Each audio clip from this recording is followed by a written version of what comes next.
It's HPR 1, member-supported Hawaii Public Radio, and All Things Considered. I'm Dave Lawrence. Earlier this month, an Asia-Pacific-related story made headlines around the world. How's this for excess baggage? An 1,800-pound rhinoceros on a plane. Yep, really, that happened this weekend. The 8-year-old Harapan had been moved from a zoo in Cincinnati in hopes he will have offspring at Waikambas National Park after traveling more than 10,000 miles.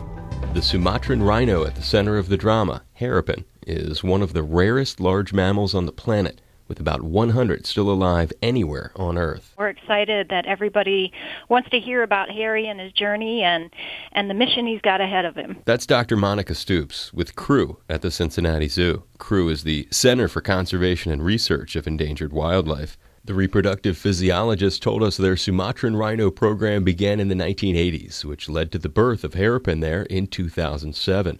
And while born in Cincinnati, prior to moving to Indonesia, he already logged some traveling. Harry already had previous experience with transport because he did go from Cincinnati originally to Florida, and then from Florida went to L.A., and then came back to Cincinnati. So he's kind of a world traveler already. The decision to send him to the Sumatran Rhino Sanctuary was made based on two factors: the Indonesian government's position that they would send no more Sumatran rhinos out of the country, and by the success his brother Andal has had since moving there himself. Exactly. Knowing as an institution that his opportunity to be able to reproduce was going to solely lie with him going overseas, and knowing that that's the best thing for him and the best thing for the Sumatran rhino population. Harry started his training for the trip many, many months ago. Some of that training was initially involved with conditioning him for being able to collect a blood sample just on a voluntary basis, and sharing that information between our zoo as well as the Indonesian colleagues. Who paid for all the flights and everything? In terms of his actual transport, the zoo covered the cost of moving Harry to Indonesia.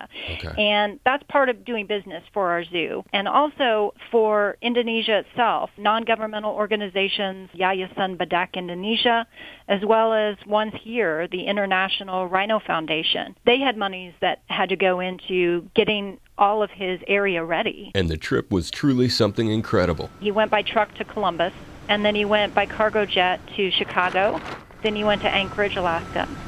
Then he went to Hong Kong, and then to Jakarta. He then took 2 truck trips and a ferry ride. He was in that one crate for 53 hours. Yes.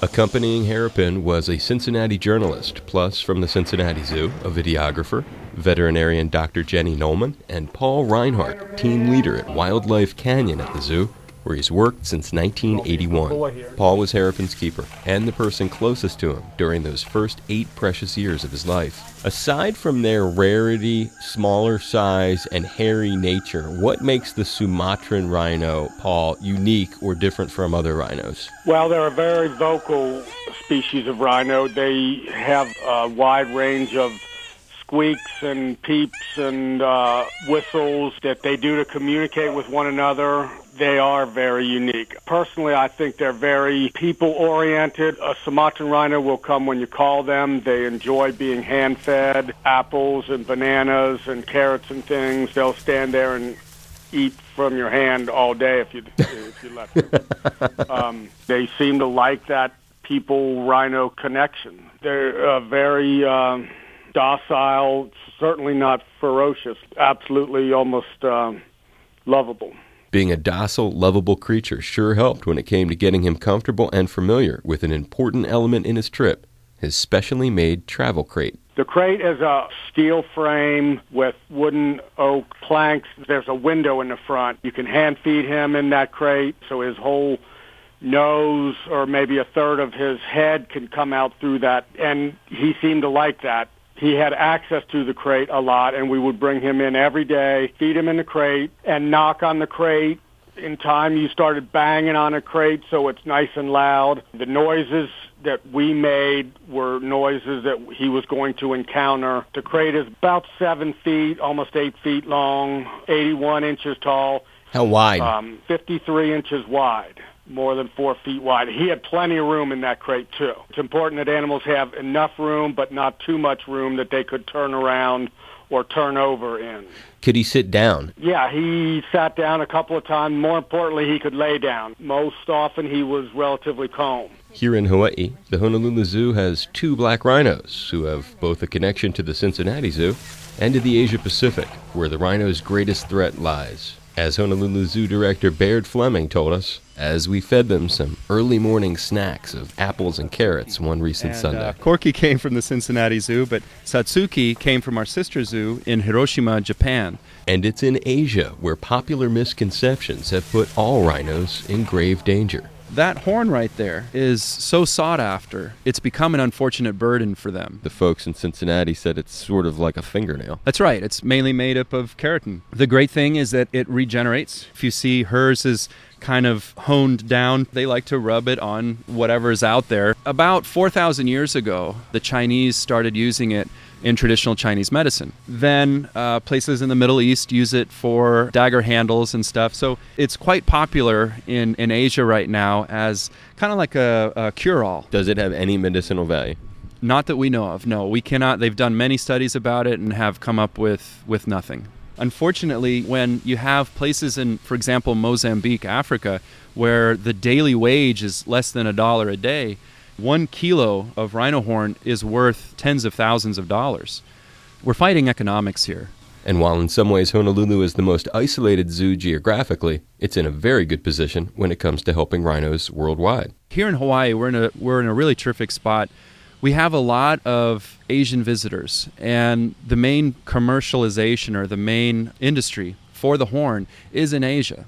So we want to try to do our best to get out and reach those people that are visiting us. And when Harapan got to the Sumatran Rhino Sanctuary, there was another connection with the handlers taking over his care in Indonesia. When you're zookeeping, there's kind of an unwritten language or body motion that conveys a lot. And we talk about mud wallows. When you're taking care of Sumatran rhinos, mud wallows is a big, big deal. That's a big part of keeping them happy.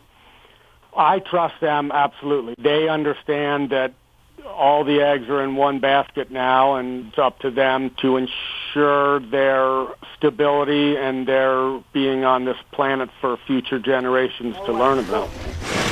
The trip culminated in an incredible finale of sorts as Harapan was released from his crate into his enclosure at the Sumatran Rhino Sanctuary, with Paul and the Cincinnati Zoo crew obviously happy.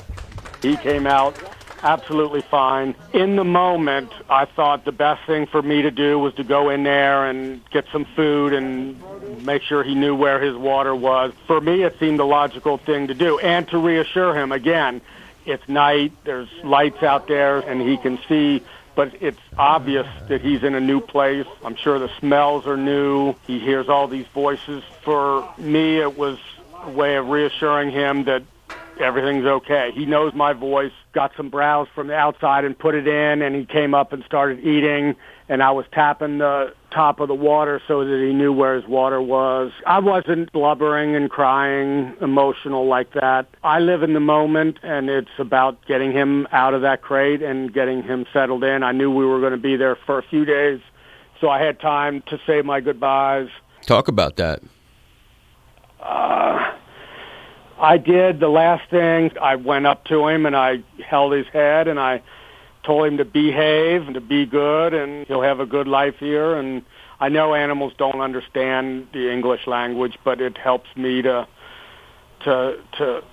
express that to him. He would have spent his whole life here by himself. Where he is now, he can breed. There's a certain female over there, Rosa, and if he could produce a calf over there, it would just be out of this world. And he is sorely missed, but I also know that he's in the best place he could be. And in an update from the Sumatran Rhino Sanctuary, where Harapan has been since the beginning of the month, they say Harry is doing fine, though he's something of a picky eater. Finished with quarantine, he's now exploring his own private forested area.